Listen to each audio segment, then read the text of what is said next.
New update: I've ruined every relationship my serial cheating sister has ever had, and now no one in our small town likes her, including her family, and I couldn't be happier. Okay, hello people, you all wanted an update. The original is getting long, so I'm making a second post about it. So, I'll start off with my stepmother's reaction. Around the time she would have gotten home, I sat in front of my phone like a kid on Christmas waiting. To my disappointment, all I got was a text message. It said tomorrow, lunch, Fave Pizza Place. It said the actual name, but you get what I mean. That was all. I was wondering if she was going to end my life. After some discussion with my friends, I went, possibly. Am I still alive? You could say that. So, I met my stepmom at the pizza shop I adore. We order and she's smiling at me. It was kinda creepy. She asked me if I knew why she invited me out. My response was probably dumb, but I replied to unalive me. She laughed, shaking her head, and told me she spent too much time keeping my dumb butt alive to off me now.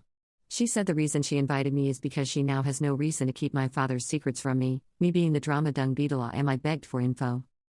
She provided. I still don't like her, but damn, she asked me if I knew about the way my parents met. Obviously I said no. She explained that a cousin of hers, who I know as Auntie Sam, was throwing a party for her friends and family. Sam was friends with my mom, but my mom had never met stepmom and my dad. My mom was born blind, but liked parties anyways.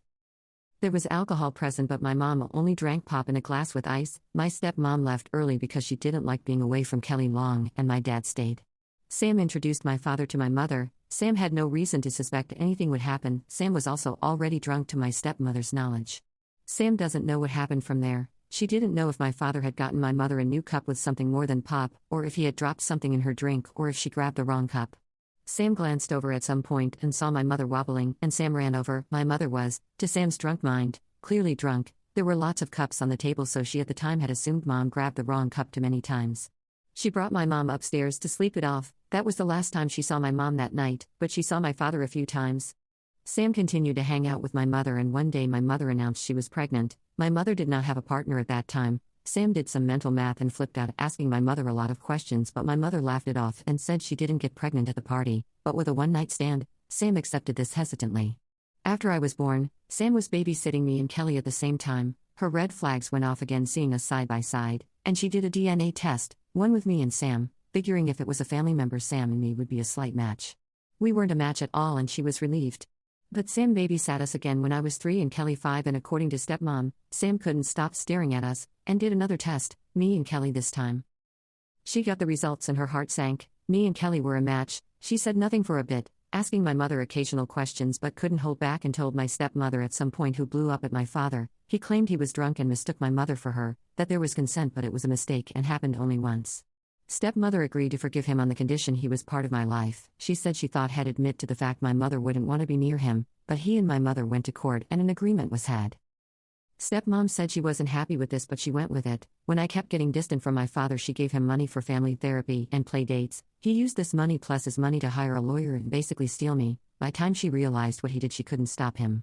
She still wanted little to nothing to do with me and didn't want to get involved. Then my mother passed away, and she said she realized one thing: if she left him now, she was leaving me with an idiot who would probably sell me for a pair of shoes.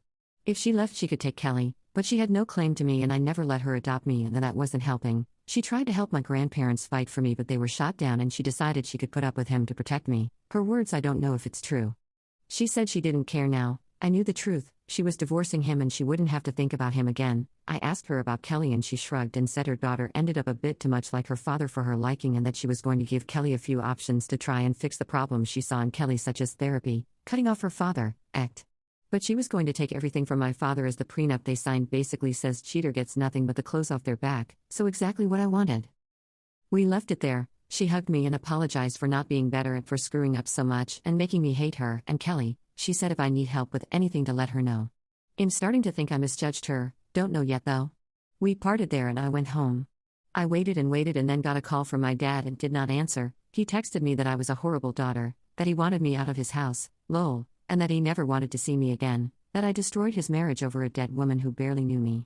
He was so mad about it, but I texted and reminded him that he had years to stop cheating on stepmom, and to not let me catch him, and he could have had the picture perfect like he thought he deserved. I also called him a few choice words on my mother's behalf. Next was Kelly. She did in fact find the post and apologized.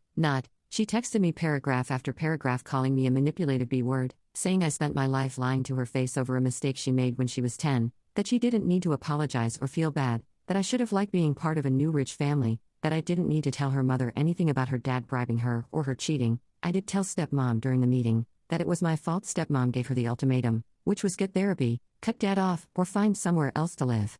I just sent back a laughing emoji and blocked her and my dad. That was all yesterday. Does not end there. As some of you know, my therapist called me this morning. He asked if I had time to meet today, and I did, so I met with him, and I walked in. He turned his laptop to face me and showed me the TikTok video about me, and asked, "Is this you?" I couldn't stop laughing, and he just shook his head and said he had a lot more work to do than he thought he did, but he was smiling. I saw that smile. He just didn't want to tell me he thought my revenge was awesome, I know it. We chatted a bit about the situation, about how it was a bit far. I disagree, but whatever, I left.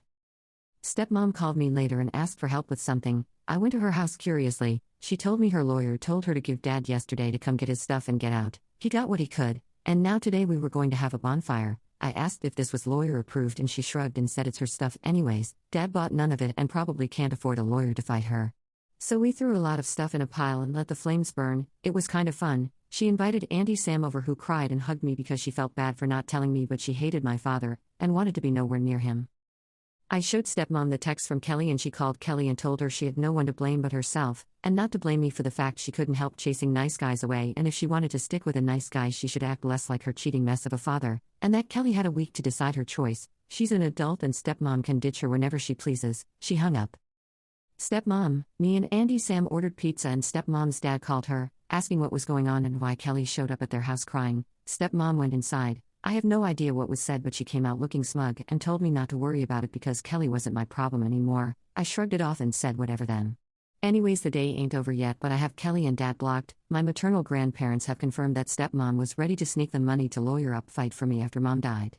I did confront her about not helping them when mom was alive, but she's sticking to the story that she didn't know my father was taking them to court the second time until it was too late, and she felt awkward contacting my mom after she helped steal her child. My stepmother's parents have also told me not to worry about my dad and Kelly, and that if they try anything after this they will wish they had licked their wounds and moved on.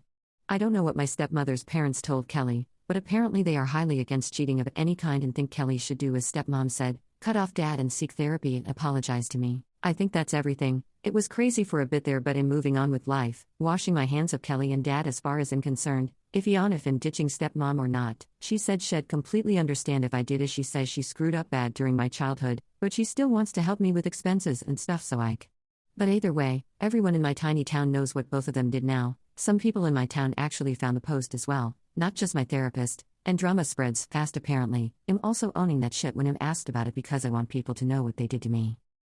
I don't think stepmom is facing much backlash. She did give all the pictures I printed off to her lawyer, who laughed at the pile and said me existing was enough proof for the divorce, but the pile doesn't hurt, especially since I wrote the dates on many of the pictures and some were relatively recent. I don't think this is as good as the original post because I never expected to make an update, and I've kinda written this as it happened, and so yeah, hope this calms the drama junkies in the comments, and if anything else happens you'll probably had it here to this post.